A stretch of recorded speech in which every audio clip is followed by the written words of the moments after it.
Assalamualaikum warahmatullahi wabarakatuh. Kami dari kelompok 2 yang beranggotakan saya Rami Fitria, NIM 19026086. Perkenalkan, nama saya Ada Azhara dengan NIM 19026002. Nah, saya akan menjelaskan materi tentang bagaimana keadaan manusia pada zaman prasejarah.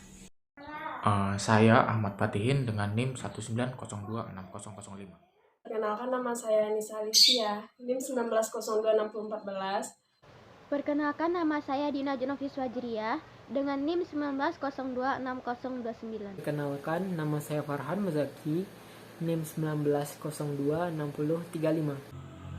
Perkenalkan, nama saya Indah Mentari, NIM 19026054. Perkenalkan, nama saya Nofri Liandra, NIM 19026078. Saya Dea Rahma Aulia dengan NIM 19026023. Kami dari kelompok 2 ingin menjelaskan sedikit mengenai pembagian zaman prasejarah dan kebudayaan yang ada pada zaman prasejarah tersebut.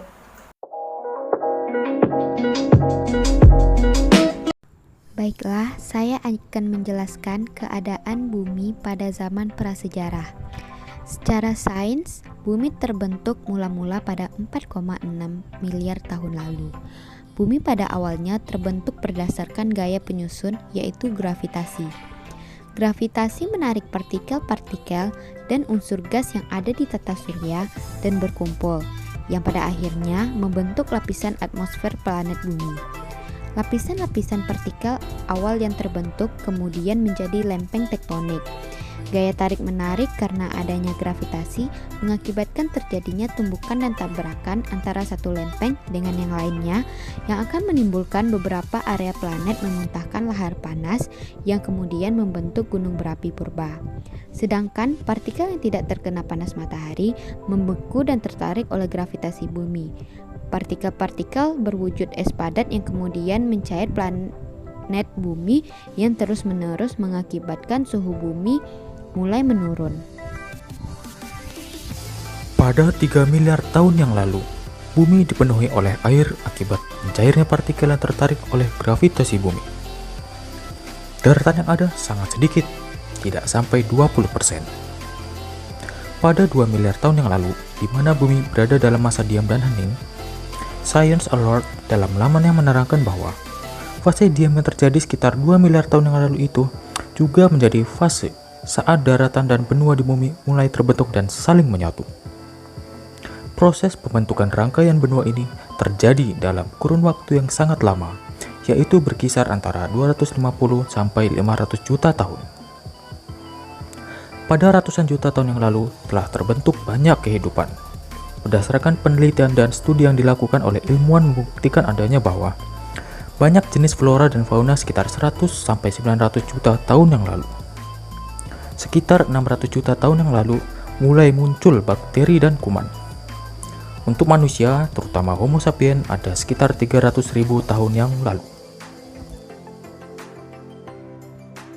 Zaman Paleolitikum. Zaman Paleolitikum atau biasa disebut sebagai zaman batu tua merupakan suatu masa yang terjadi sebelum manusia mengenal aksara.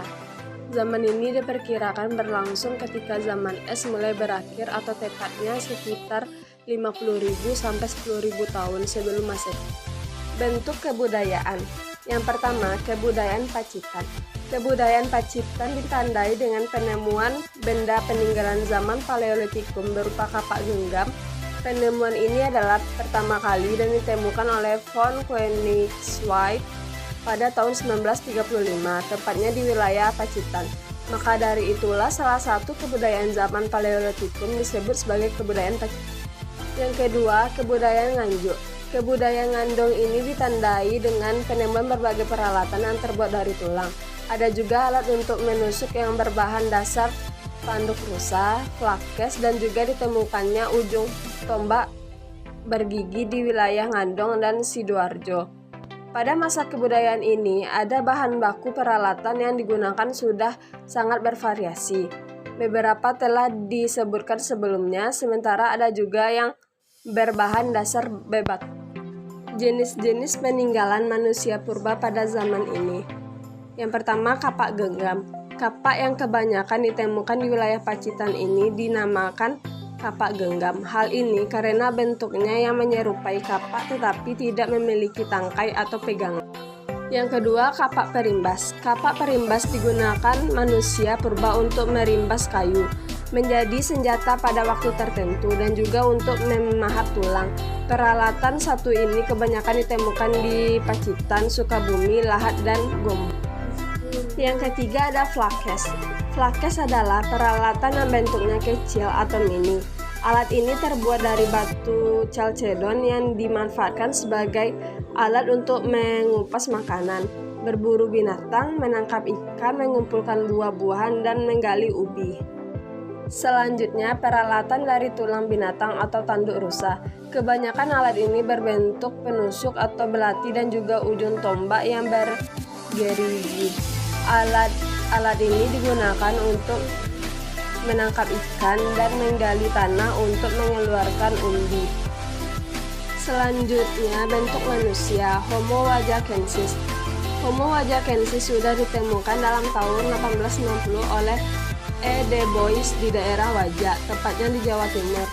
Sebuah pencarian untuk sisa-sisa wajah manusia bisa menyimpulkan dengan adanya struktur tengkorak berbeda dari struktur tengkorak masyarakat negara Indonesia. Ciri-ciri. Yang pertama, mempunyai suatu tinggi sekitar 1,30 sampai 2,10 meter. Yang kedua, ada tulang dahi yang panjang. Yang ketiga, terdapat bentuk pipi yang menonjol ke samping. Yang keempat, mempunyai kapasitas volume otak sekitar 1350 cm3 sampai 1450 cm dan otak sekitar lebih dari 1300 cm3. Mempunyai bentuk tulang yang besar dan otot yang kuat. Selanjutnya mempunyai bentuk wajah yang horizontal dan lebar. Selanjutnya mempunyai bentuk dahi yang menonjol bagian dalam. Selanjutnya mempunyai berat sekitar 30 kg sampai 150 kg. Selanjutnya makan makanan yang udah di bentuk kebudayaan Homo wajakensis. Kebudayaan Ngandong. Beberapa alat dari kebudayaan Ngandong ini yang ditemukan di daerah Ngandong, Jawa Timur. Alat tersebut terdiri dari kapak genggam yang terdiri dari batu, alat-alat yang berukuran kecil atau disebut juga dengan serpih. Kebudayaan Pacitan. Perkakas yang dijumpai oleh seorang ahli arkeologi bernama von Königswald sekitar tahun 1935 di pesisir atau Baksoko, Desa Puno, Pacitan, Jawa Timur. Alat-alat tersebut terdiri dari kapak genggam, yaitu sebuah kapak yang nggak punya genggam dan dipakai dengan cara digenggam. Bentuk manusia yang kedua ada Meganthropus paleojavanicus. Manusia purba ini hidup sekitar 1 sampai dengan 2 juta tahun yang lalu. Pertama kali ditemukan oleh von Koningswald di daerah Sangiran, Sragen, dan Jawa Tengah. Ciri-ciri dari Meganthropus paleojavanicus ini yang pertama, mempunyai rahang bawah yang tebal dan kuat, memiliki tubuh yang sangat tegap, memiliki tulang pipi yang tebal dan menonjol, punya otot yang sangat kuat, tidak terlihat mempunyai dagu, tapi bagian mulut menonjol, tulang pada ubun-ubun nampak pendek, bentuk hidungnya melebar, gigi dan rahang sangat besar, jadi otot kunyahnya sangat kuat, dan bentuk geraham menyerupai manusia. Volume otak Meganthropus paleojavanicus ini sebesar 900 cc, tingginya sekitar 2,5 meter. Cara berjalannya mirip dengan orang utan, yaitu agak membungkuk dengan tangan yang menyangga tubuh, serta tangannya berukuran lebih panjang daripada kakinya. Untuk pola hidup Meganthropus paleojavanicus ini, manusia jenis ini bertahan hidup dengan mengandalkan hasil alam. Jadi, saat hasil alam yang menjadi sumber makanannya habis di suatu tempat, dia akan berpindah ke tempat lain yang sumber alamnya masih melimpah. Untuk mengolah sumber makanan itu, manusia purba jenis Meganthropus paleojavanicus ini memakai peralatan masak yang masih sangat kasar. Karena peralatan masak mereka dibuat dengan cara membenturkan batu dengan yang lain. lalu pecahan batu yang sudah dibenturkan, kemudian dibentuk sebuah alat menyerupai kapak. Alat itu yang lalu dipakai Meganthropus paleojavanicus ini untuk memasak dan mengumpulkan makanan. Lalu bentuk manusia yang ketiga yaitu Homo sapiens. Homo sapiens ini lebih maju dibandingkan manusia purba jenis Meganthropus dan Pithecanthropus. Homo sapiens ini berasal dua kata, yaitu homo yang berarti manusia dan sapiens yang berarti cerdas. Jenis manusia purba ini disebut manusia cerdas karena dapat membuat peralatan dari batu dan tulang yang digunakan untuk aktivitas berburu dan meramu. Meskipun Homo sapiens dianggap mendekati manusia modern saat ini, kehidupan Homo sapiens sangat sederhana. Homo sapiens mulai mempunyai kemampuan mengasah batu dengan semakin halus. Jenis manusia purba ini telah mengenal teknik membuat gerabah dengan menggunakan meja putar. Ciri-ciri kehidupan sosial dari Homo sapiens ini yang pertama, bertahan hidup dengan cara berburu dan bercocok tanam. Lalu hidupnya mulai menetap dan tidak berpindah-pindah tempat. Mereka juga berburu menggunakan peralatan dari batu dan kayu yang sudah diruncingkan. Homo sapiens ini mampu membuat peralatan sederhana dari tulang dan batu untuk berburu maupun pengolahan makanan. Mereka juga sudah mulai menggunakan pelindung tubuh atau baju yang terbuat dari kulit hewan buruan. Hasil peninggalan budaya Homo sapiens yang pertama itu ada kapak persegi. Peneliti bernama von Heijmans melakukan penelitian terhadap kapak persegi ini. Ia memperhatikan penampang alangnya yang terkadang berbentuk persegi panjang atau trapesium, sehingga beliau memberi nama kapak persegi. Kapal persegi ini terbuat dari batu-batu indah yang dibuat sangat indah dan halus. Hal ini menyebabkan bahwa benda tersebut kemungkinan tidak untuk dikerja, melainkan hanya sebagai lambang kebesaran, jimat, alat upacara, atau sebagai alat tukar. Lalu ada kapak corong atau kapak sepatu. Kapak corong ini merupakan kapak perunggu yang bagian atasnya berlubang, berbentuk corong yang digunakan untuk memasukkan tangkai kayu. Kapak corong ini ada yang bentuknya kecil dan halus, yaitu candrasa. Alat ini diduga hanya digunakan untuk tanda kebesaran atau alat upacara saja karena bentuknya yang kecil. Yang ketiga ada nekara. Nekara ini adalah gendering besar yang dibuat dari bahan perunggu, berpinggang di bagian tengahnya dan juga tertutup di bagian atasnya. Nah, nekara ini biasanya digunakan sebagai peralatan upacara. Hal ini dapat dilihat dari hiasan yang berada pada dinding nekara. Hiasan tersebut juga sebagai gambaran mengenai kehidupan dan kebudayaan yang berkembang pada saat itu. Kemudian ada kapak genggam. Kapak genggam ini memiliki bentuk yang mirip seperti kapak terimbas, tetapi berukuran jauh lebih kecil. Alat ini digunakan dengan cara digenggam pada ujungnya yang lebih kecil. Hampir di seluruh wilayah Nusantara memiliki alat tersebut. Kemudian alat serpih. Alat serpih ini berfungsi sebagai pisau, mata panah, dan alat pemotong.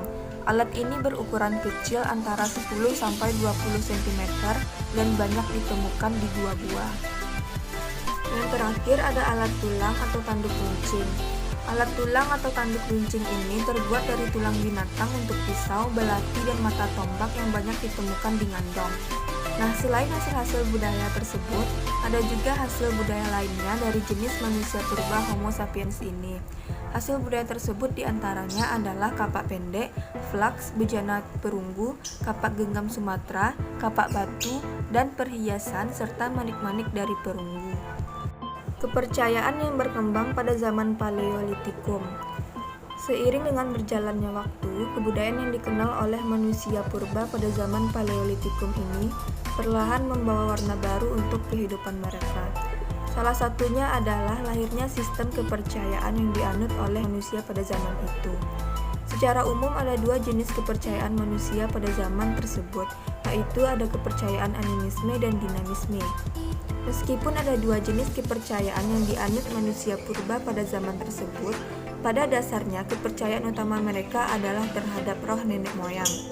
Mereka meyakini bahwa roh nenek moyang ini, setiap orang yang sudah meninggal akan berangkat menuju suatu alam atau tempat yang jauh lebih baik dari kehidupan di dunia. Selain itu, segala sesuatu yang terjadi di muka bumi selalu dikaitkan dengan nenek moyang.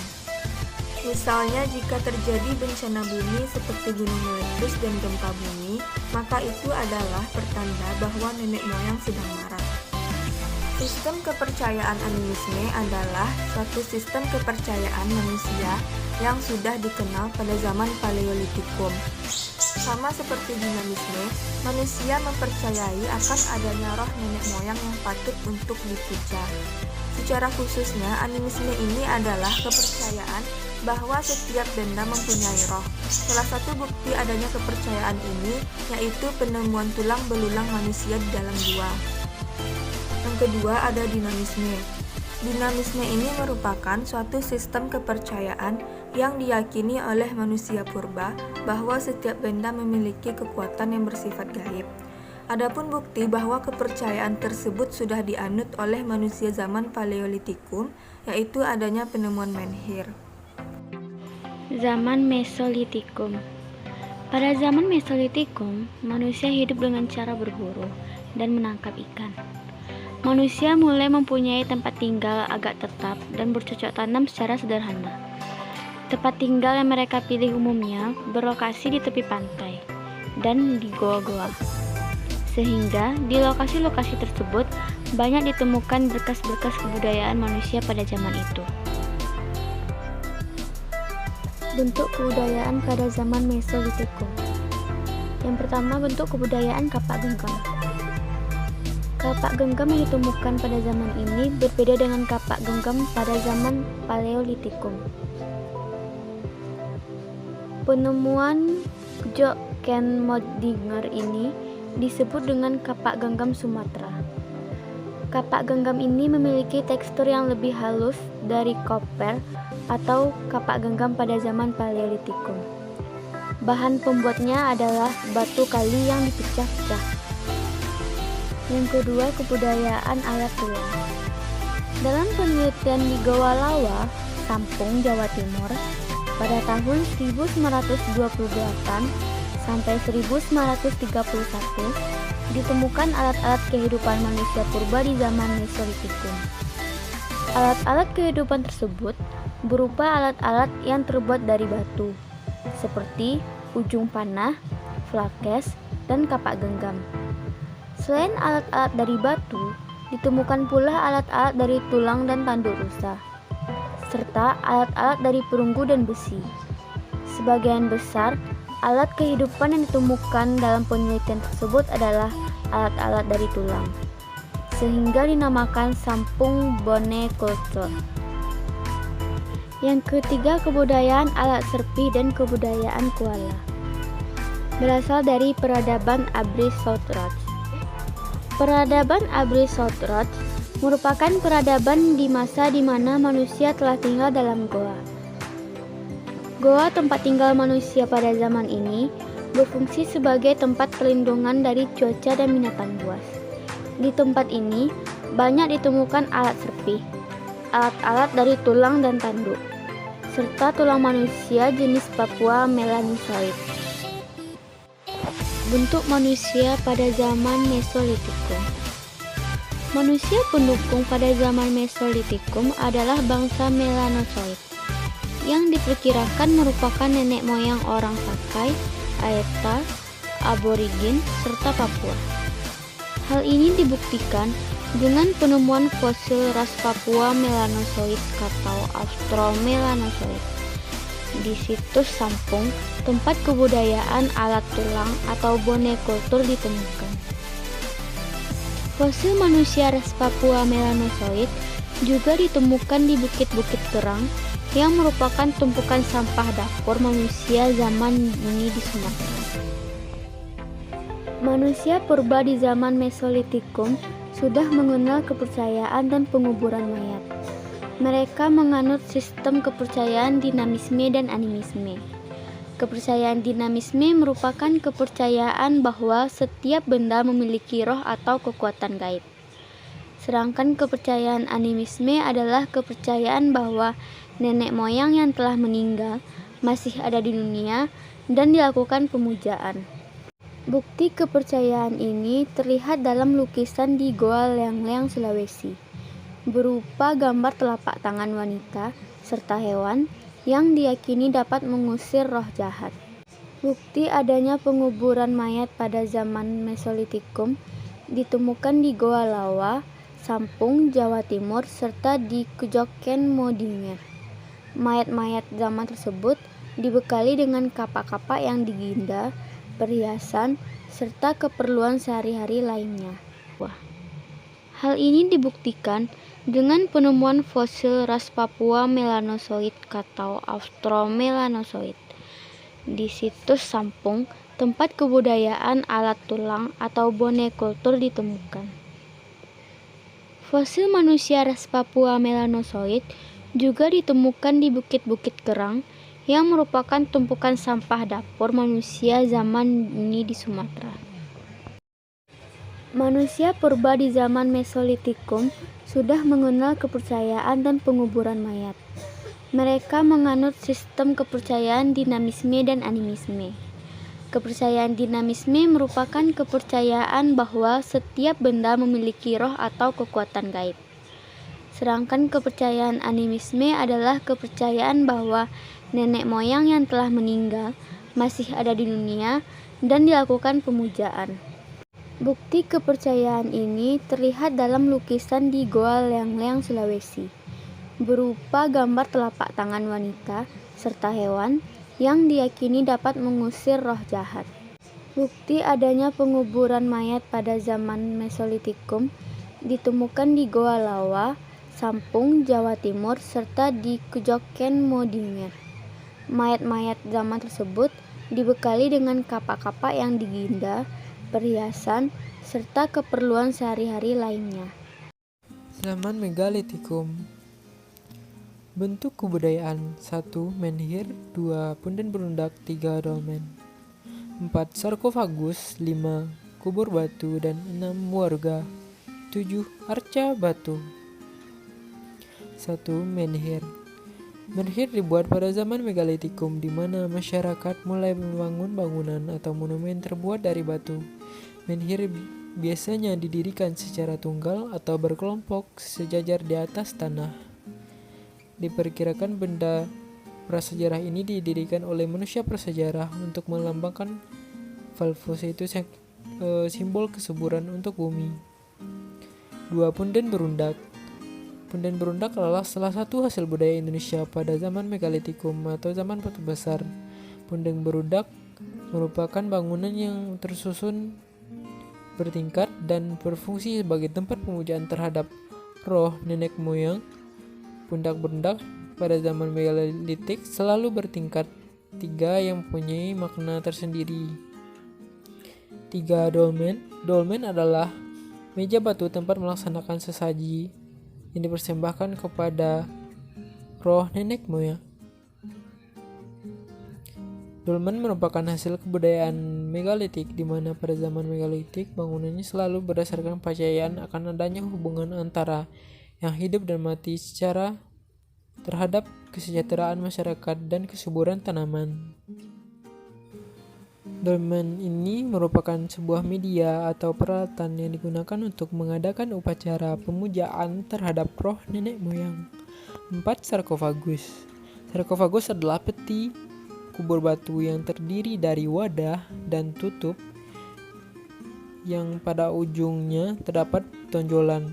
Temuan sarkofagus memiliki berbagai jenis bentuk dan tipe dengan bentuk dan ornamen yang berbeda-beda.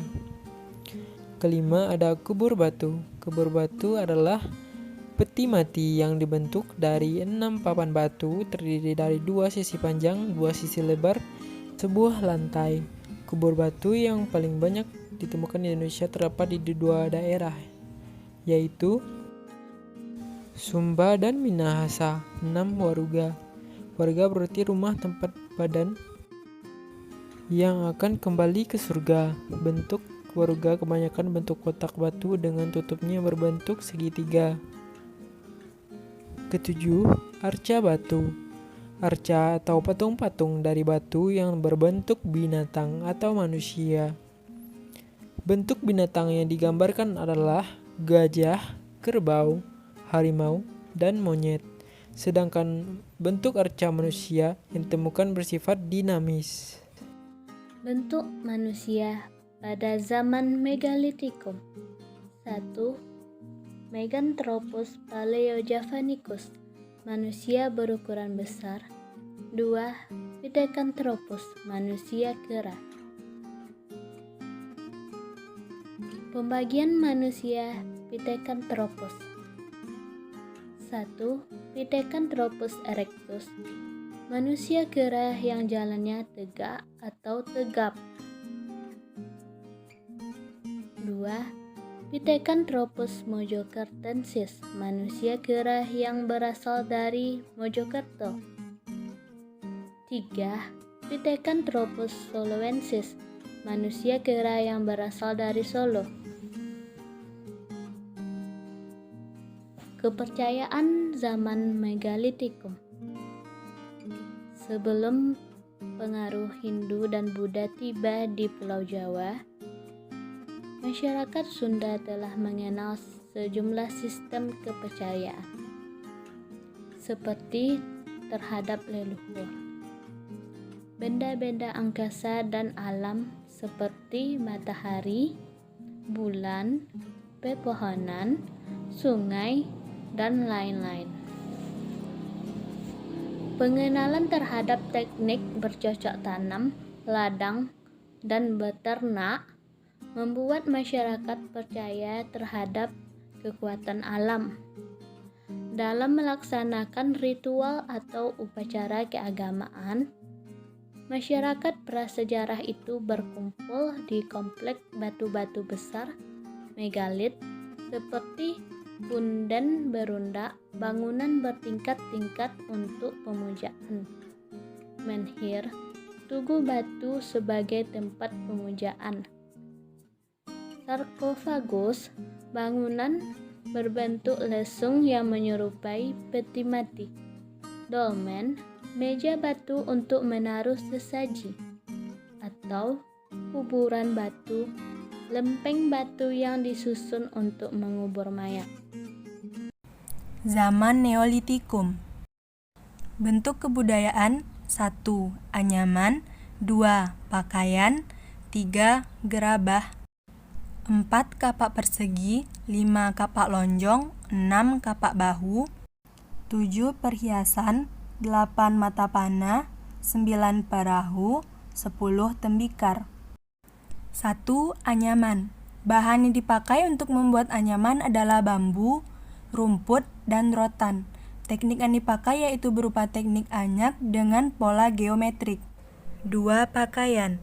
Berdasarkan temuan yang ditemukan di Ampah, Kalimantan Selatan, di Kalumpang, Minanga, Sipaka, Poso, Sulawesi Tengah, yaitu berupa alat pemukul kulit kayu. Diyakini alat tersebut dipakai untuk membuat pakaian. Pakaian tersebut dibuat dari tenunan serat dari kulit kayu. Bahan yang dipakai untuk membuat pakaian pada masa itu yaitu serat abaka, sejenis pisang, dan rumput doyo. 3. Gerabah. Gerabah ini sering sekali dipakai sebagai tempat makanan, minuman, dan untuk keperluan upacara adat. Bahan dasar yang dipakai berupa tanah liat yang dicampur dengan pasir, dan teknik yang dipakai yaitu teknik tangan dikombinasi teknik tatap, jadi hasil gerabah masih kasar dan juga tebal. 4. Kapak persegi. Kapak persegi ini dibuat dari batu persegi. Kapak tersebut dipakai untuk mengerjakan kayu, menggarap tanah, dan melaksanakan upacara. 5. Kapak lonjong. Dikatakan sebagai kapak lonjong karena penampakannya berbentuk lonjong, dan ukurannya itu ada yang besar serta ada yang kecil. Alat ini dipakai sebagai cangkul untuk menggarap tanah dan memotong kayu atau pohon. 6. Kapak bahu. Kapak bahu sama seperti kapak persegi, hanya saja di bagian diikat pada tangkainya diberi leher. Kapak bahu hanya ditemukan di Minahasa. 7. Perhiasan. Masyarakat Praksara sudah mengenal perhiasan, di antaranya berupa gelang, kalung, serta juga anting-anting. 8. Mata panah. Mata panah ini terbuat dari batu yang diasah dengan secara halus, dan fungsi dari mata panah ini untuk berburu. 9. Perahu. Teknik yang dipakai untuk membuat perahu saat itu masih sangat sederhana. Bahan yang dipakai seperti batang pohon, meranti, lanang, dan kedondong. Selain itu, saat ini juga sudah dikenal sistem perdagangan dengan cara barter atau tukar-menukar barang. Benda atau bahan yang biasanya dibarterkan yaitu ramuan hasil hutan, hasil pertanian atau peternakan, hasil kerajinan seperti gerabah, beliung, perhiasan, perahu, dan garam atau ikan laut. 10 tembikar atau periuk belanga. Tembikar atau periuk belanga ditemukan di Sumatera, Sumba, dan Melolo. Selanjutnya yaitu bentuk manusia. Ada 2 bentuk manusia. Yang pertama, Homo sapien dengan ras Mongoloid. Yang kedua, Homo sapien dengan ras Australopithecus. Selanjutnya yaitu penguburan mayat. Ada 2 bentuk penguburan mayat. Yang pertama, penguburan langsung, dan yang kedua, penguburan tidak langsung. Selanjutnya, kepercayaan zaman Neolitikum. Zaman Neolitikum sudah mengenal sistem kepercayaan. Mereka sudah memahami adanya kehidupan setelah mati. Mereka meyakini bahwa roh seseorang telah meninggal akan ada di alam lain. Oleh karena itu, roh orang sudah meninggal akan senantiasa dihormati oleh sanak kerabatnya.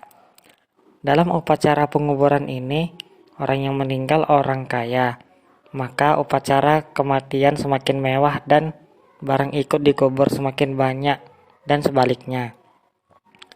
Selain upacara-upacara penguburan, ada juga upacara pesta mendirikan bangunan suci. Mereka percaya manusia yang meninggal akan mendapatkan kebahagiaan jika mayatnya ditempatkan pada susunan batu-batu besar, biasa disebut sarkofagus.